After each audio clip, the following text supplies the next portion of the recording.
Guys, Saudi আরবে বলে কম টাকায় বার্গার পাওয়া যায়, সেটা জানার জন্য চলে গেছিলাম দোকানে। দোকানদার আমাকে কতক্ষণ বসায় রাখলো সেটা জানতে পারবে আজকের এই ভিডিওতে। আসসালামু আলাইকুম গাইস, আজকে চলে গেছিলাম বার্গারের দোকানে। সৌদি আরবে নাকি কম টাকায় বার্গার পাওয়া যায় সেটা দেখার জন্য। দোকানদার আমাকে বলে তোমার কতগুলো বার্গার লাগবে আমাকে বলো। আমি বললাম না, আমাকে কয়েকগুলো বার্গার দেখান, সেখান থেকে কয়েকটা চয়েস করি। দোকানদার হাতে ধরাই দিল মেনু কার্ড। মেনু কার্ড হাতে পাওয়ার সাথে সাথে আমি মেনু কার্ডের ভিতরে ঢুকে পড়ি, দেখি কয় পদের বার্গার আছে। দেখলাম সেখানে 6 পদের বার্গার আছে। এখান থেকে আমি অর্ডার দিয়ে দিলাম 7 রিয়ালের বার্গার। যেহেতু আমার কাছে টাকা কম ছিল সেই জন্য অর্ডার দিয়ে দিই 7 রিয়ালের। দোকানদার বলল সমস্যা নেই, 5 মিনিট লাগবে, তুমি একটু বসো, আমি তোমাকে দিয়ে দিতেছি। এই 5 মিনিটের কথা কয়ে 10 মিনিট ধরে বসে আছি, এখন পর্যন্ত বার্গার হয় না।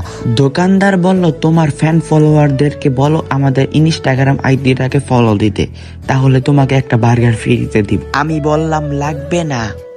দোকানদার বলল ঠিক আছে, এই নাও তোমার বার্গার। বার্গার নিয়ে সোজা চলে আসলাম বাসা। আমি বাসায় যেতে থাকি, তোমরা চ্যানেল সাবস্ক্রাইব করো।